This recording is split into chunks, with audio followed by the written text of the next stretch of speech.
Before we start, a brief reminder to hit the subscribe button. Just 4% of my channel is subscribed. So without wasting time, start the destroy. The fight was done before it had started, far in the emptiness on the Zos system's borders. The Galactic Concordance's fleets hung in uncomfortable quiet. Every faction's hundreds of warships created a great blockade around a single vessel they had come from all around the galaxy.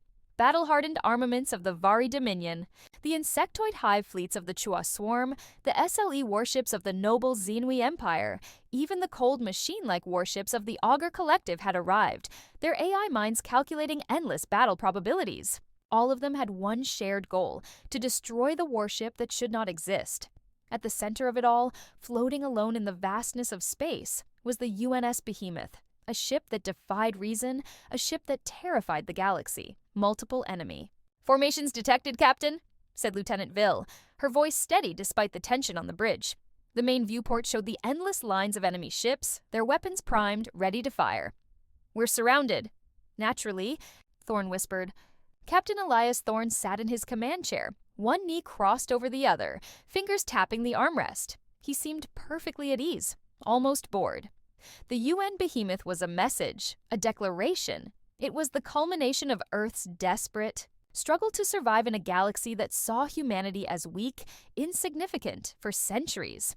Humanity had been ignored, outmatched, dismissed by the greater civilizations of the stars. But Earth had not remained idle. Now, humanity had revealed its final warning to the galaxy. Larger than a dreadnought, more advanced than any flagship, and with technology that defied normal physics, to the Concordance, its very existence was the Behemoth, the single most powerful battleship ever built.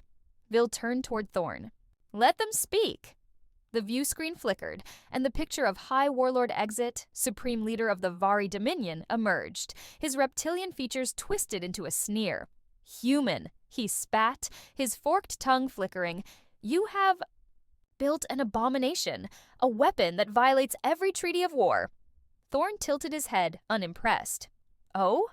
And why is that, exactly?" "The Concordance has ruled that no single vessel should have the power to disrupt galactic stability." Exit growled. Thorne chuckled. "Funny, I seem to recall the Concordance didn't care much for stability when you let entire human colonies burn." Exit's expression darkened. "And now, Thorne—" "You're all scared," Thorne interrupted, leaning forward, his voice cold. "Because for the first time, humanity is no longer at your mercy. You want me to surrender the Behemoth? You want me to power it down and hand it over?" He shook his head. "Not going to happen." The warlord bared his fangs. "Then you leave us no choice. The Concordance will eliminate this threat before it begins." The message shut off. An eerie calm crept over the bridge. Then the enemy fleet moved. Hundreds of warships ignited their engines, their formations shifting, weapons, locking onto the lone human vessel. The sheer firepower aimed at the Behemoth was enough to crush a planet to dust. "Captain, fail!" Vil began. "They're preparing to fire," Thorne interrupted. Thorne exhaled slowly. Then he stood, stretching his arms. "Well, they can. Try." He turned toward his weapons officer. "Activate the overdrive core. Let's show them what a real warship can do." The moment the overdrive core activated, the Behemoth came alive. A deep hum vibrated through the ship's structure, a sound that sent shivers down the spines of every crew member. The bridge lights dimmed, replaced by a soft crimson glow as the ship shifted into combat mode. Outside, in the cold void of space, the enemy fleet moved like a tidal wave of destruction. Hundreds of warships, each armed with the deadliest technology the galaxy had ever known, now bore down on a single target. But they had no idea what they were dealing with. "Enemy fleet has locked weapons," Lieutenant Vil reported, her fingers bouncing over the holographic controls. "They're ready to fire." Captain Elias Thorne remained calm, his gaze fixed on the viewport. "Let them." And then the void exploded with light. The Concordance fleet unleashed their fury. Thousands of plasma cannons, railguns, and antimatter torpedoes fired simultaneously.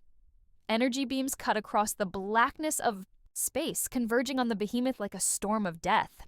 Any normal warship would have been vaporized in an instant, but the Behemoth was no normal warship. The ship's hull, a combination of human ingenuity and stolen alien technology, shimmered as it absorbed the incoming fire. Kinetic rounds, impacted but melted into nothing. Plasma bolts fizzled against the ship's energy field, and even the most devastating antimatter torpedoes detonated harmlessly against its shields. Aboard the opposing command ships, panic erupted. What? What is happening? Exit roared, watching as the behemoth stayed undamaged. It's absorbing. Our fire! One of his officers yelled. Impossible! Nothing can withstand that level of bombardment. But the humans had done the impossible. Back on the behemoth, Captain Thorne let a small smirk cross his lips. All systems at full capacity. Vil checked the readings. Shields hold at 98%. Armor integrity is untouched. Thorne flexed. His shoulders. Good. Then he turned to the weapons officer. My turn? A single command was given. Fire. The behemoth retaliated. Unlike the Concordance fleet, which relied on numbers and overwhelming firepower, the behemoth had no need for excess. It fired only 3 shots. The first was a Hyperion lance, a beam of pure energy so condensed that it pierced straight through the heart of the enemy formation, cutting through ships as if they were paper. The blast left behind a burning wound. In space, debris and vaporized remnants of ships scattering in all directions. The second shot was an electromagnetic disruptor, designed not to destroy, but to disable. A pulse of crackling blue energy surged forward, washing over the enemy fleet like a tsunami. Every Inhuman ship within range suffered catastrophic system failures. Engines stopped, shields crumbled, weapons died. Ships drifted helplessly, their crews wailing into dead silence. The third and last shot was the most catastrophic of all. Graviton implosion warheads. Each one created a mini black hole upon detonation, crushing nearby ships into oblivion. The vacuum left behind swallowed dozens of vessels, pulling them into the abyss before vanishing in mere seconds. The massive Concordance fleet was no longer an armada. It was wreckage. Silence filled the behemoth's bridge. Vil's voice was quiet. Captain, we just took down over half their fleet. Thorne sighed, almost disappointed. I thought they'd last longer. On the enemy side, what remained of the Concordance fleet was in chaos. Commanders screamed orders desperately, trying to retreat. Warships scrambled to escape, but the battlefield was littered with debris and collapsing space-time distortions from the Graviton warheads. Exit, once filled with arrogance, now sat frozen on his bridge, his eyes wide with horror. This isn't war. This is annihilation. The UNS Behemoth didn't chase the fleeing survivors. It didn't need to. The message had been sent. Humanity was done being weak. Humanity had built a monster, and the galaxy would never be the same again. Across the battered battlefield, the ruins of the once mighty Concordance fleet drifted lifelessly. Wreckage whirled aimlessly in the vacuum, inferno still roaring in the husks of broken battleships. What had begun as an overwhelming force to erase the behemoth had ended in a massacre, the kind of defeat that would be spoken of in hushed voices for centuries to come. Yet Captain Elias Thorne felt no triumph. He stood at the center of the behemoth's bridge, hands clasped behind his back, watching the devastation unfold on the main viewport. His crew had fallen silent, staring in awe and unease at what they had just done. For all its power, the behemoth was not a weapon of conquest. It was a warning. And yet, the way those enemy ships had been torn apart, it felt less like a warning and more like an execution. Lieutenant Vil finally broke the hush. Survivors are retreating, Captain. They won't be back. Thorne nodded, breathing slowly. Good. We made our point. But had they? Had they really? Or had they just made things worse? Captain? Another officer cried out, urgency in his tone. We're receiving a transmission. Priority 1 encrypted. It's coming from... He hesitated, his throat tightening. It's coming from Earth. Thorne turned sharply. Put it through. The view screen shifted, revealing the grim face of Fleet Admiral Helena Carter, Supreme Commander of the Terran Defense Force. Her silvered hair was tied back tightly, and her sharp, piercing gaze held none of the usual warmth. She looked past Thorne, surveying the ruined battlefield behind him. Then she spoke. Captain Thorne, you just shattered the Concordance's pride in less than 5 minutes. Her voice was steady, yet there was a weight behind it. Something sinister. Do you understand what you've done? Thorne didn't flinch. I did what had to be done. Carter's expression remained unreadable. And now the entire galaxy is going to do what they think has to be done. Thorne's jaw tightened. They attacked first. They always would have. She leaned forward slightly. But this This wasn't just a win, Captain. You changed the entire power structure of the galaxy in an instant. You made every species out there know that humans aren't just another race to shove around. She took a breath. And now they'll unite like never before to destroy us. Silence. Thorne saw his crew fidget uncomfortably. They had all expected this, hadn't they? But hearing it from the highest senior officer in the fleet made it real. Vil spoke up hesitantly. Admiral, with all due respect, if they couldn't stop us before, how can they stop us now? Carter's lips pinched into a thin line. They won't attack you head-on anymore. They know they can't. But there are other ways to win wars. Thorne frowned. What are you saying? The Admiral leaned back, her expression grim. The Concordance just called an emergency summit. Every major faction, even those who despise each other, are coming together. And the first thing on. Their agenda is a formal declaration. Thorne felt his stomach tighten. They're calling for a total prohibition on humanity's war technology. Every human military ship is now deemed a galactic crime. And the behemoth, the moment you show up anywhere, every single fleet in the galaxy is authorized to destroy you on sight. Thorne clenched his fists. They're attempting to erase us. Carter nodded. Yes, and it gets worse. She turned slightly, as if looking at another screen. We just intercepted a coded transmission from an unknown source. We don't know who sent it, but it's spreading like wildfire across every major faction. She looked back at Thorne. The message was simple. Humanity must be stopped. By all means necessary. Thorne's eyes darkened. He had expected reaction. He had expected political backlash. But this wasn't just about banning the behemoth. This was about the extermination of humanity itself. They're not just banning our ships, Thorne muttered, his voice chilly. They're making us the enemy of the entire galaxy. Carter's face was like stone. You have two choices, Captain. 1. Disconnect, leave, and go into hiding. The behemoth is too powerful to be destroyed, but if you keep using it, we'll be facing an alliance of every species out there. Earth can't win a battle against the entire galaxy. Thorne's voice was a whisper. And the other choice? Carter hesitated, then with a steely look stated, You start the fight first. Before they do. The bridge was silent. No one spoke. No one breathed. Thorne felt the weight of history resting upon his shoulders. He turned back toward the viewport, peering at the scattered relics of what had once been a fleet.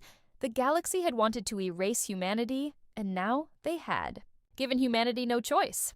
Thorne closed his eyes, exhaling gently. As he opened them, his decision was set. He turned toward his crew. We set a path, he stated, his voice calm and steady. Not to run. His eyes burned with a passion that no alien species could quench, but to remind the galaxy why they should have feared us in the first place. The behemoth traveled across the abyss of space like a ghost, quiet, relentless, and unstoppable. No force in the galaxy could equal its raw power. But Captain Elias Thorne understood.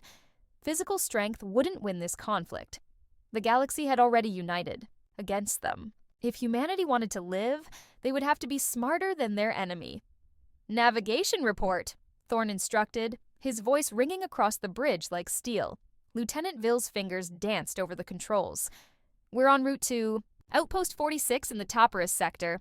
No hostile activity observed yet, but long-range sensors are picking up odd subspace traffic. The Concordance is moving. Thorne folded his arms. Of course. After the massacre at Zoe's, the Concordance has lost its taste for direct confrontations. They won't risk another battle against the behemoth. They're too terrified. But fear makes enemies desperate. And desperate enemies always find new ways to strike, Vil finished. Thorne nodded. Which is why we're heading to Outpost 46. We need knowledge. If we don't get ahead of their plans, we'll be fighting. A war we've already lost. A flash of hesitation crossed Vil's face. Captain, what if Earth is already compromised? Before she could finish, the bridge alarms blared. Proximity alert! Another officer shouted. Multiple signatures! Thorne glanced swiftly toward the viewport. Beyond, the blackness of space rippled as ships appeared from hyperspace. But these were not warships. They were prison ships. A chilly chill went across the bridge. The behemoth hurtled through space, its engines firing hotter than ever before. It was no longer merely a warship. It was a symbol, a light of defiance, a reminder to every human still out there that the fight wasn't done.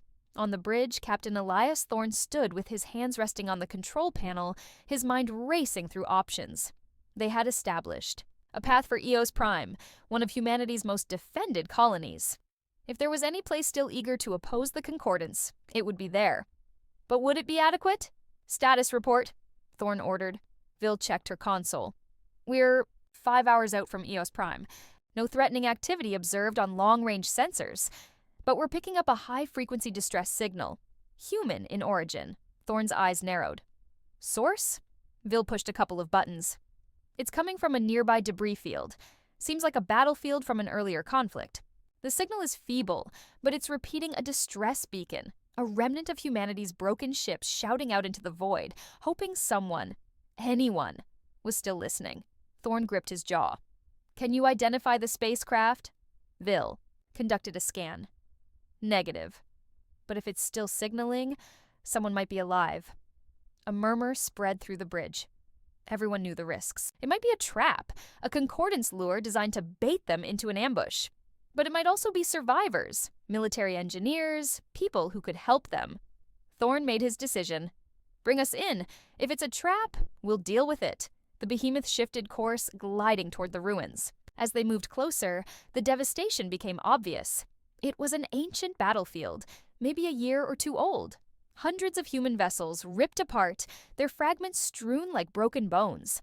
And in the middle of it, floating among the ruins, was the source of the distress signal.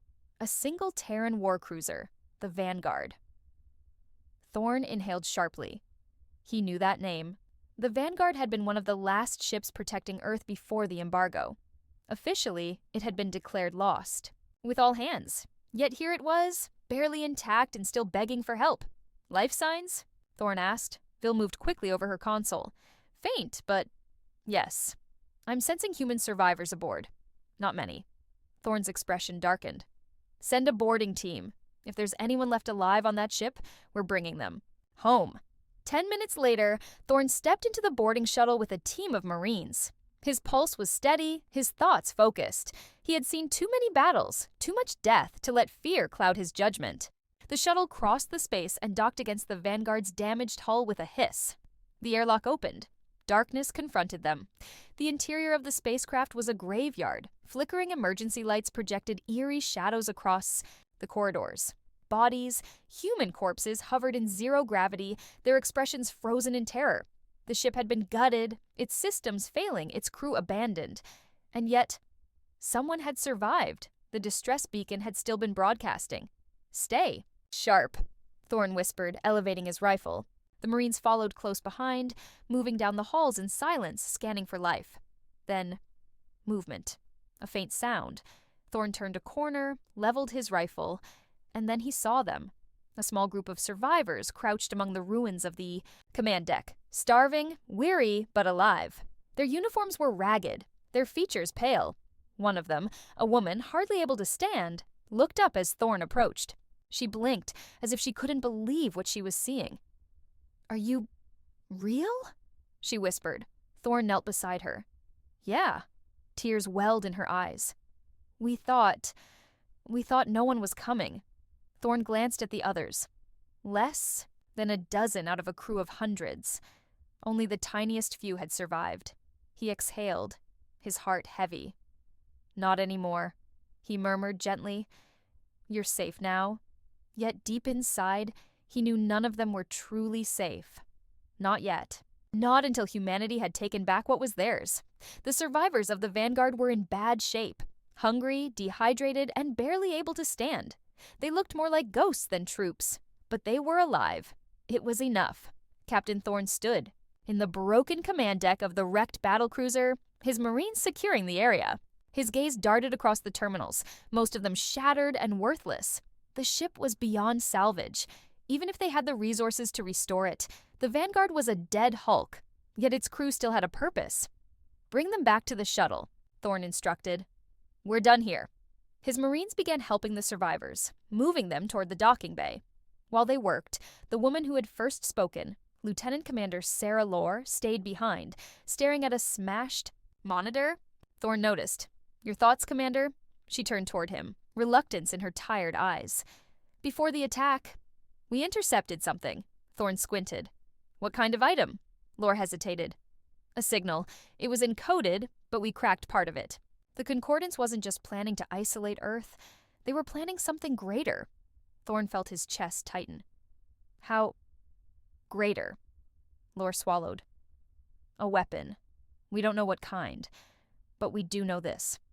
Once they finish, humanity won't just lose the war. Her voice lowered to a whisper.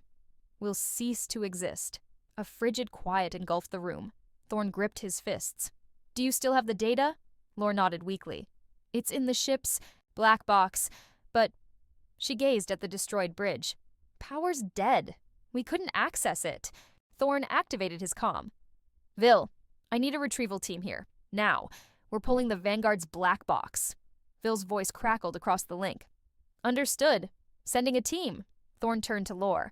We get that info, and we figure out what they're planning. Back on the Behemoth, the survivors were given medical attention.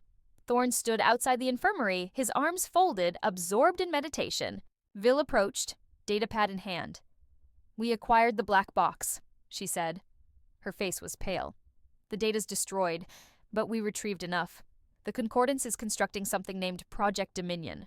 Thorne scowled. That name doesn't tell me anything. Vil's voice trembled. It's not merely a weapon, Captain. It's worse. She hesitated. They're building a biological failsafe. A species-specific virus meant to target humans. If they finish it, humanity won't just be defeated. They'll be erased. Thorne's blood ran cold. The Concordance wasn't planning a war. They were planning genocide. For a long period, no one spoke. The weight of the revelation hung heavy in the air. Then, slowly, Thorne breathed. They just made the worst mistake of their lives. Vil nodded. What's the call, Captain? Thorne turned toward the viewport, peering out into the infinite black of space. Set a course. We find that facility. We burn it to the ground. And then... His voice dropped, colder than death itself. We show the galaxy what occurs when you try to delete humanity. The Behemoth turned, engines roaring. The hunt had begun. The Behemoth rushed into the vacuum, engines burning. Hot. Time was no longer a luxury. The Concordance's Project Dominion wasn't just another war machine, it was the final game. If they launched their bioweapon, every human world, every last man, woman, and child would be wiped from existence. Captain.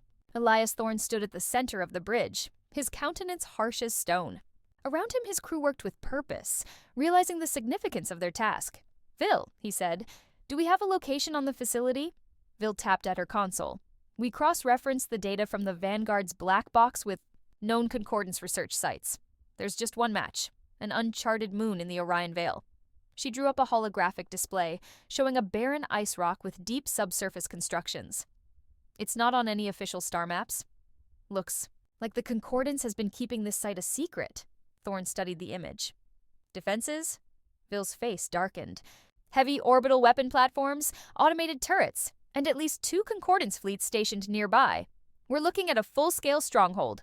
A low whistle came from one of the officers. They definitely don't want anyone approaching that area. Thorne clenched his jaw. Then we're not going in alone. Vil blinked. You have a plan? Thorne turned, eyes glowing with determination. We need allies. It's time to gather every last human who still has the guts to resist. The Behemoth shifted course, heading for Eos Prime. The colony was one of the final human strongholds, its people fiercely loyal to the old Terran Defense Force. If there was any place where humanity still had fight left, it was there. Yet as the Behemoth approached, something was awry. Pulling up energy signatures, Vil said, her fingers moving over the console. Captain, Eos Prime is under assault. Thorne's gut twisted. Show me. The view screen shifted, exposing the catastrophe. Unfolding below, the Concordance had arrived first. The skies above Eos Prime burned as human resistance fighters engaged with hostile warships. The colony's defense grid was still functioning, but barely. Ground forces were locked in fierce warfare, and from the looks of it, the humans were losing. Thorne exhaled softly. They knew we'd come here.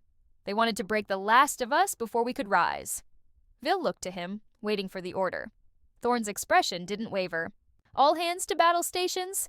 The Behemoth dropped like a hammer from the heavens. As soon as it entered the conflict, the tide changed.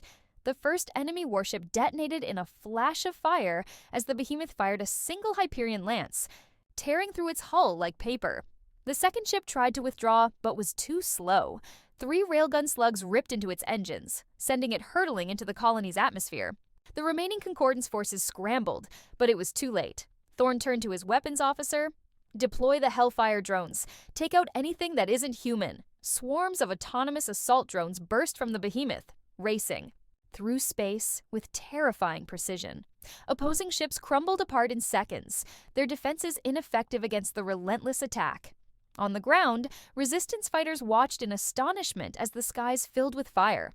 They had thought the war was lost until they saw it, the behemoth. Hope returned in an instant. Ragged fighters snatched up their weapons, gathering under the sight of the starship that had defied the galaxy. The combat reignited, but this time, the humans fought like demons, forcing back the invaders with renewed fury. Within an hour, the tide had totally shifted. By the time the dust settled, Eos Prime was still standing, and the Concordance had been driven from its surface. Thorn stood before a gathered assembly of resistance fighters, soldiers, pilots, engineers, men and women who had feared they were alone in the cusp struggle. He looked at them, his voice firm and cold. The Concordance tried to wipe us out. They snatched Earth. They stole our future. And now they think they've won. His eyes traveled over the room. But they made a mistake. They assumed humanity would kneel. He paused, then stepped forward. I don't plan to survive this battle, he shouted, his voice booming through the auditorium. I plan to win it. The audience erupted. For Earth, someone shouted. The cry spread until the room thundered with it. Thorn turned to the holographic projector, presenting the target, the Concordance's concealed facility. They're constructing a weapon to end us. We take that facility, we take our future back. The crowd exploded. For the first time in years, humanity wasn't just surviving, they were about to fight back. The war for humanity's survival had begun. The Resistance Fleet, formerly a disorganized collection of broken battleships and desperate soldiers, was now a rising force, driven by fury and determination. The behemoth led the charge, its presence alone enough to rally mankind from every corner of the galaxy. Colonies that had previously cowered in fear were now rising. Ships that had been abandoned were being rebuilt, but time was running short. The Concordance's Project Dominion was approaching completion. If they launched their bioweapon, every human world would be erased. Hence, there was only one path left: destroy the facility or die trying. The fleet gathered on the borders of the Orion Veil, just beyond sensor range of the Concordance Research Station, on the bridge of the Behemoth. Captain Elias Thorne stood with his officers, evaluating the war strategy. Vil pulled up a holographic map of the enemy's stronghold. This isn't just a research facility, Captain. It's a fortress. 3 orbital defense stations, a full Concordance fleet, and a planetary shield strong enough to survive orbital bombardment. One of the officers swore under his breath. It's a death trap. Thorne's expression didn't alter. Then we don't fight them the way they expect. He tapped a control panel, modifying the display. The Behemoth will engage the enemy fleet head-on. We'll draw their fire, forcing them to concentrate all their resources on halting us. He turned to Lore. You and a strike squad will infiltrate the facility while they're preoccupied. Find Project Dominion and destroy it. Lore nodded, eyes burning with dedication. You can count on us. Vil scowled. And if this is a trap, what if they're expecting us? Thorne's voice was chilly. Then we kill them all. A silence settled over the room. Then, one by one, the officers nodded. No more running, no more hiding. This was the final stand. Battle stations, Thorne commanded. We end this tonight. The Behemoth emerged from hyperspace like a vengeful god. The Concordance fleet scrambled, caught off guard. Warnings and terrified transmissions flooded enemy comms as their ships moved into defensive formations. Thorne leaned forward in his command chair. Open fire! The Behemoth unleashed hell. Railguns roared. Hyperion lances tore through enemy. Battleships like paper and pulse weapons smashed whole formations in seconds. Concordance ships returned fire, but it was like throwing stones at a hurricane. On the surface of the research station, sirens blared. Enemy soldiers scrambled to defensive positions as Lore and her strike team landed, moving with deadly precision. We're in, Lore radioed, moving toward the central lab. Thorne hardly heard her. His focus was on the fight unfolding in space. The behemoth was holding its ground, but the enemy was adapting. More vessels streamed in from hyperspace, surrounding them. "We can't keep this position forever," Vil warned. Thorne didn't flinch. "We don't have to. We just need to buy Lore enough time." Deep within the facility, Lore's team fought through Concordance soldiers, mowing them down with merciless effectiveness. Then they found it, the bioweapon. A large containment container stood before them, filled with a swirling, sickly green mist, the virus that would annihilate humanity. Lore planted the charges. "Packages set. 5 minutes until detonation." She turned to go and came face to face with a Concordance commander. The alien sneered. "You think you can halt what's coming?" Lore didn't hesitate. She raised her rifle and fired. The commander dropped. She rushed for the exit. "Captain, we're clear." On the behemoth, Thorne exhaled. "Get out of there." The behemoth fought like a caged beast, tearing through opposing ships even as more surrounded it. Yet it didn't need to win. It just needed to survive. "Lore's team is airborne," Vil yelled. Thorne turned toward the viewport. In the distance, a small craft burst out of the atmosphere, headed straight for them.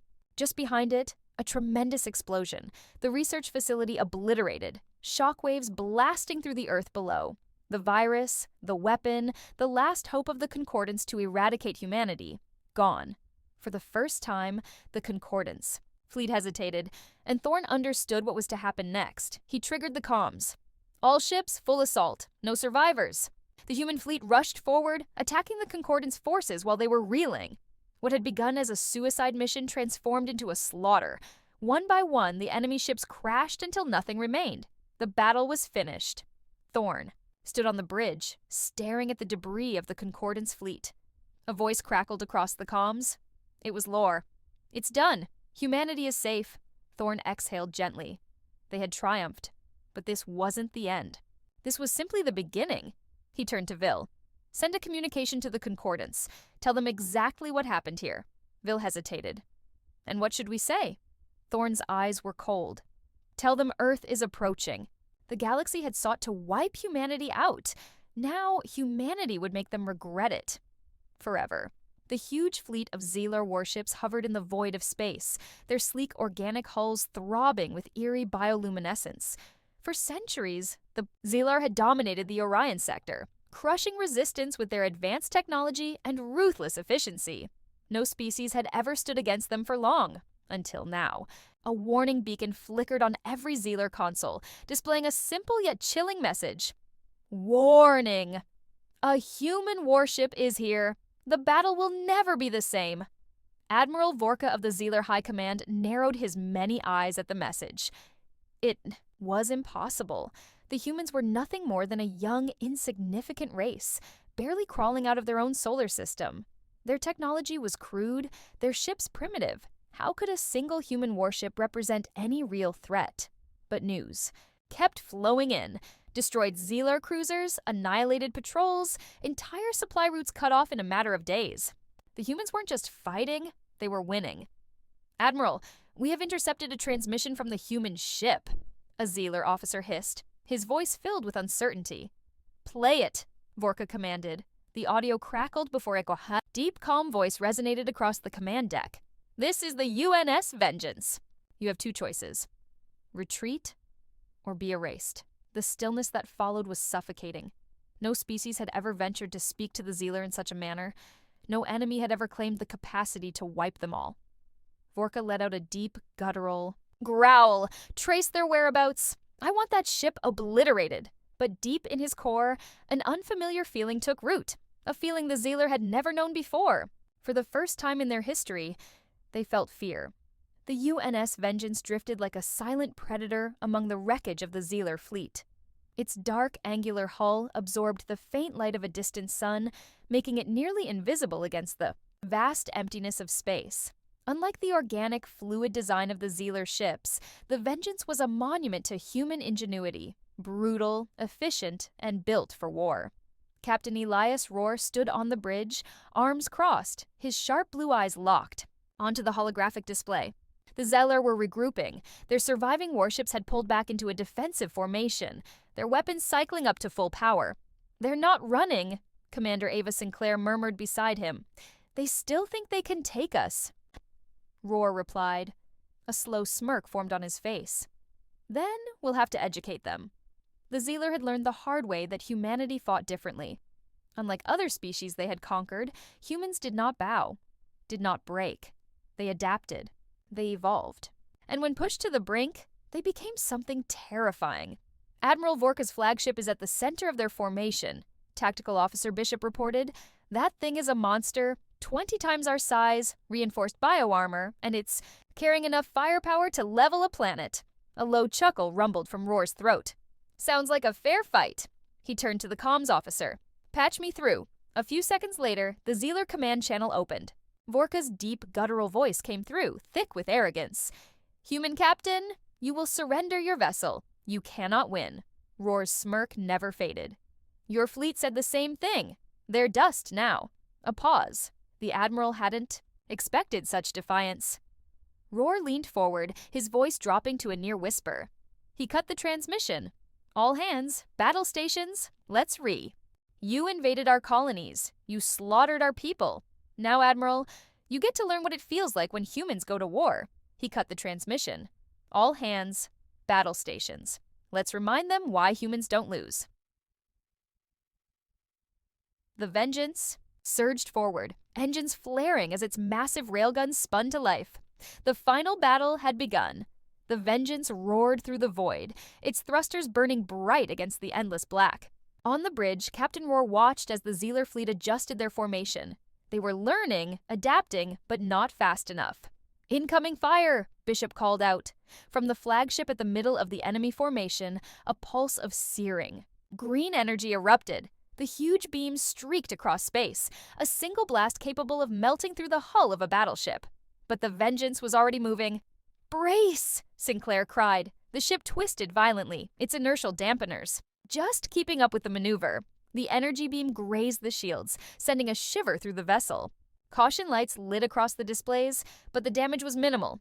Shields holding at 70%, Bishop reported. Good, Roar stated, eyes focused on the Zealer flagship. Let's attack them back. Fire the railguns. The ship trembled as its main cannons discharged. Hyper-accelerated tungsten slugs, each the size of a small car, ripped through space at incredible speeds. They struck the enemy warship's bioarmor, shattering through layers of hardened flesh and metallic plating. Explosions rippled across the Zealer hull, sending debris spinning into the void. They're bleeding, Sinclair said, her voice carrying a hint of satisfaction. But the Zealer weren't done. Multiple torpedoes incoming, Bishop shouted. They're locking onto us with gravitic warheads.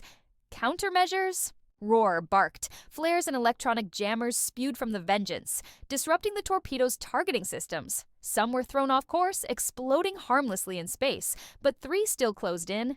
Impact in 5 seconds. Brace! The Alma ship shuddered as the warheads detonated against the reinforced hull. The force of the blast sent the Vengeance spiraling for a moment before the thrusters stabilized her. The bridge flickered as emergency lights kicked in. Shields down to 35%. Bishop reported. Hull damage on decks 4 through 6. Roar clenched his fists. The Vengeance was powerful, but she couldn't take sustained punishment. If they didn't end this fight soon, the Zealer would wear them down. He turned to Sinclair. How close can we get to their flagship? She hesitated. That thing is putting out enough firepower to swat a fleet. Getting close would be suicide. Samo? Slow grin grew on Roar's face. Only if we don't finish them first. Sinclair's eyes widened as she realized what he was suggesting. You want to board them? More than that, Roar said, his voice like steel. I want to take their ship. Stillness filled the bridge. It was madness. The Zealer flagship was a fortress filled with thousands of enemy soldiers, but Roar had something the Zealer didn't. Comprehend. Humanity. And when humanity was pushed to the brink, they didn't retreat. They charged. He activated the shipwide communications. All hands. Ready for assault. We're taking the fight to them. The Vengeance burned toward the enemy flagship at full speed. The Zealer had started this war. Now, humanity was going to finish it. The Vengeance rocketed toward the Zealer flagship like a missile, its thrusters burning bright as it closed the gap. The enemy warship loomed ahead, a monstrous fortress of biometal and pulsating alien energy. Plasma cannons lined its hull, spitting out streams of green fire. But the Vengeance weaved through them like a ghost, dodging incoming blasts with ruthless precision. And seconds to contact, Sinclair shouted above the mayhem. Roar grabbed the armrest of his chair, his pulse steady despite the madness unfolding around him. Bishop, charge the breaching array. As soon as we're in range, blast a hole in their hull. Roger that. Captain. The Zailer must have realized what was happening. Their flagship's defenses suddenly shifted, large organic tendrils bristling with weapons extended from its hull, lashing out in an attempt to swat the Vengeance aside. Brace! The ship lurched as one of the appendages scraped against its side, sending a deep, bone-rattling vibration. Through the decks, sparks shot from overloaded circuits, but the Vengeance held its course. Seconds! The hull of the Zeelar flagship loomed close, a pulsating wall of alien armor. Firing breaching array! A burst of concentrated energy erupted from the Vengeance, slamming into the enemy's hull with the force of a falling star. The biometal twisted and ruptured, exposing a massive breach in the ship's side. The vacuum of space drew debris, and unfortunate Zeelar crew members out into the black abyss. Roar didn't wait. Launch boarding teams, we take their ship or we die trying. The Vengeance's hangars exploded with activity as boarding pods launched like bullets hurtling through space toward the breach. Inside each pod, heavily armored human marines gripped their weapons, their expressions hard as stone. They were about to step into the belly of the beast. Roar turned to Sinclair. You're with me. Let's show these bastards what humans are made of. Sinclair smirked. Wouldn't miss it for the world, sir. Their boarding pod detached from the Vengeance, engines flaring as it shot toward the breach. The moment it made contact, magnetic clamps engaged, sealing it to the Zeelar hull. A loud clang echoed through the pod as the doors slid open, revealing a dark, pulsating corridor beyond. The air inside was thick with a sickly green mist, the walls laced with organic tubing that pulsed like veins. A deep growl resonated from the depths of the ship. Movement ahead, one of the Marines muttered. Raising his gun, Roar stepped forward, his own weapon steady. Let's go. Introduce ourselves. And with that, humanity stepped into the heart of the Zeelar flagship, ready to bring the war to them. The air inside the Zeelar flagship was thick, humid, and foul. Every breath felt like inhaling something alive. The walls pulsed with a grotesque, organic rhythm. Dim green bioluminescent veins ran along the corridors, casting long, shifting shadows. The ship itself wasn't just a machine, it was a living nightmare. Roar pushed forward, gun raised, boots squelching against the floor. Behind him, Sinclair and the Marines spread out in a tight formation, their movements precise and silent. The Zeelar were here, someplace, waiting, watching. Be sharp, Roar muttered into his comms. They won't let us take this ship without a fight. As if on cue, a low, wet gurgling sound echoed through the corridor. The Marines froze. Then the walls shifted. A dozen Zeelar warriors burst from the shadows, sleek, chitinous bodies moving with inhuman speed. They were terrifying creatures, over 7 feet tall, with multi-jointed limbs ending in razor-sharp claws. Their eyeless heads pulsed with an eerie, sickly glow, and their mouths, lined with rows of jagged teeth, split open in a screech of rage. Contact! Bishop roared. The corridor exploded in gunfire.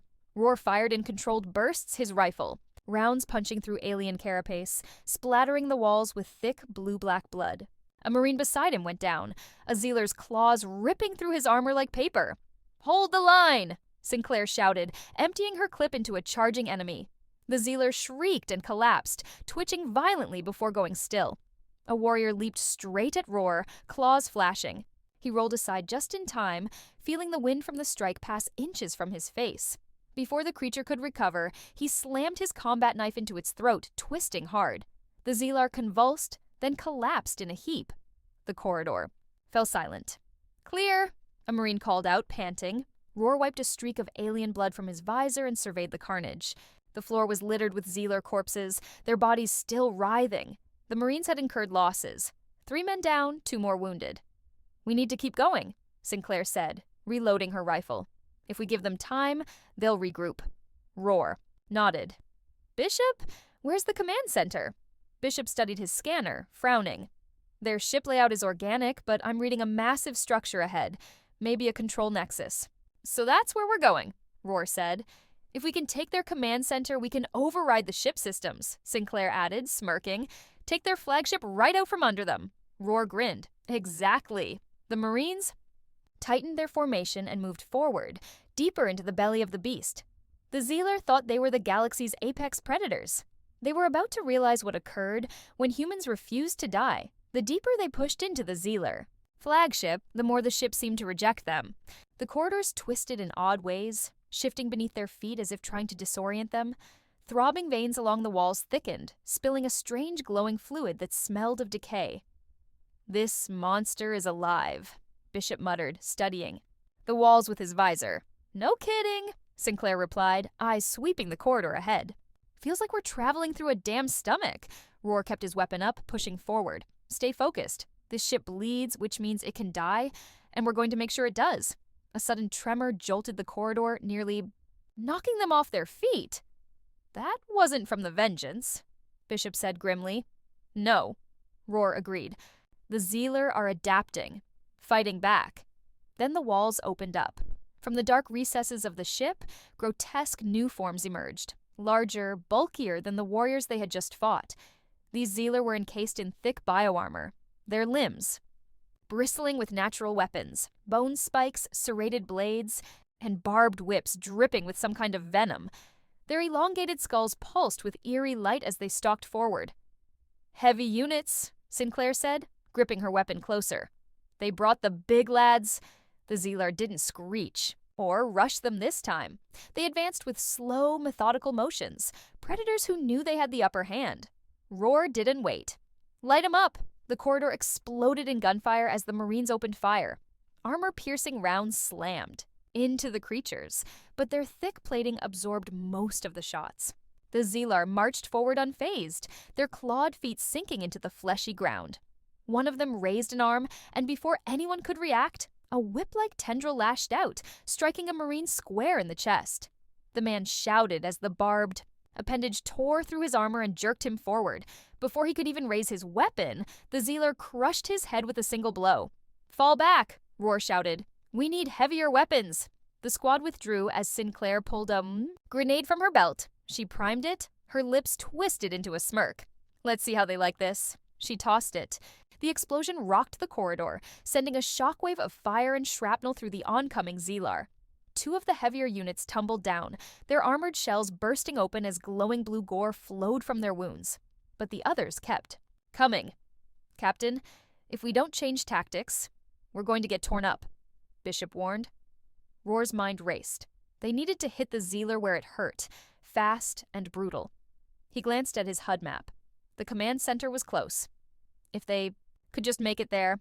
"We don't battle them," Roar decided. "We run." The Marines hesitated for only a second before Roar barked, "Move!"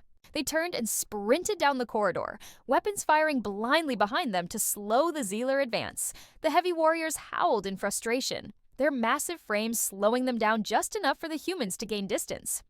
"Command. Center just ahead," Bishop shouted. Roar saw it, a massive pulsating chamber with a towering central structure covered in glowing strands of Zealer neural tissue. This was it, the brain of the ship. He didn't stop running. "Blow the doors." "We make our stand inside." A Marine fired a breaching charge. The bomb tore through the entryway, and the squad rushed in. As soon as they crossed the threshold, Roar slammed the emergency override panel, sealing the door shut behind them. Loud thuds echoed as the Zealer hammered against the barrier, shaking in rage. For now, the humans had a minute to breathe. "All right," Roar stated, turning toward the towering control nexus in the center of the chamber. "Let's take this ship." The real battle was just beginning. The command center pulsed like a living heart, its walls rippling with waves of alien energy. Thick, incandescent strands of neural tissue spread from the central control nexus, flowing through the ship like a massive nervous system. The entire vessel was alive, and it knew they were here. Roar examined the chamber. No guards, no imminent threats. That meant only one thing. They don't think we can accomplish it. Sinclair wiped perspiration and alien blood from her face. They think wrong. Roar stepped forward.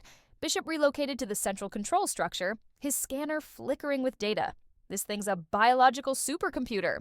If we can dig inside it, we might be able to override the ship." A deep, guttural roar reverberated through the chamber, rattling the walls. The Zealar weren't just assaulting from outside, they were fighting from within. The walls around, The Nexus peeled open, revealing massive, sinewy tendrils wrapped in razor-sharp barbs. The ship itself was responding to the invasion. "They're attempting to kill us with their own damn command center," Sinclair shouted, raising her rifle. The tendrils lashed out. Roar barely dodged as one snapped toward him, embedding itself into the ground where he'd stood a second ago. Another wrapped around a Marine's leg, yanking him off the ground and slamming him into the wall. His screams were cut short as the ship absorbed him into its fleshy surface. "Get him out!" Bishop yelled, firing into the mass of living tissue. "Too late," Roar shouted. The Marine was already gone. The ship was fighting like an organism, purging an infection, and they were the infection. "We need to shut this thing down now," Sinclair barked. Bishop ran a gloved hand over the pulsating control strands, scanning them. "There's a neural relay here. If we overload it, we could kill the ship's consciousness. It'll be blind, defenseless." "How much firepower do we need?" Roar inquired, ducking another tendril. Bishop hesitated. "Too much. We don't have the explosives to—" Sinclair snatched a grenade from her belt. "What if we do?" Bishop's eyes widened. "You're insane. You detonate that inside the Nexus, and we might not make it out alive." Sinclair grinned, wild and fearless. "Then we better run fast." Roar didn't hesitate. "Do it!" Sinclair grabbed the pin and jammed the grenade into the Nexus, wedging it between the thickest neural strands. Instantaneously, the ship screamed. The walls convulsed in fear. "Go! Go! Run!" Roar yelled. They rushed toward the exit, evading writhing tendrils as the entire chamber crumbled in on itself. The floor buckled, neural cords snapped like electrical wires, spewing alien energy over the walls. The grenade exploded, a massive shockwave tearing through the ship, sending Roar and his team flying.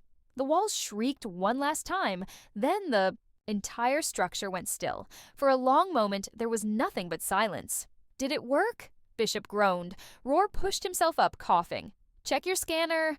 Bishop fumbled with his device, then smirked. "The ship's brain is dead. We own this thing now." Sinclair sat up, laughing breathlessly. "I told you it would work." Outside, the pounding on the doors had stopped. The Zealer had gone eerily silent. Roar exhaled and keyed his comms. "Vengeance. This is Roar. The enemy flagship is ours. Repeat, the enemy flagship is ours." A pause, then a blast of static before the voice of the Vengeance is comms officer came through, disbelieving but triumphant. "Holy hell, Captain! You just stole the biggest warship in the sector." Roar looked around at the wreckage, the burned-out Zealer tech, the exhausted but victorious Marines beside him. "Damn right we did. The war wasn't over." But the Zealer had just learned a lesson they would never forget. Humans weren't prey. They were the apex predators now. And the battle would never be the same. I hope you enjoyed the story. Like and subscribe for more interesting tales.